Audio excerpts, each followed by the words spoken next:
ربنا إنك جامع الناس ليوم لا ريب فيه إن الله لا يخلف الميعاد.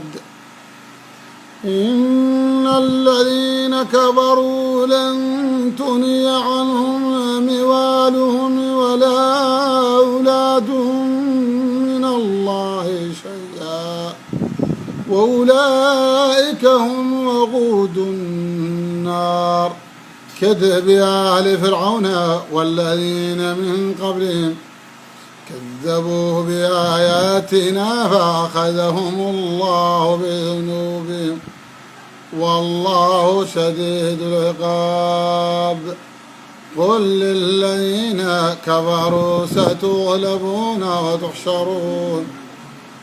وتحشرون إلى جهنم وبئس المهاد.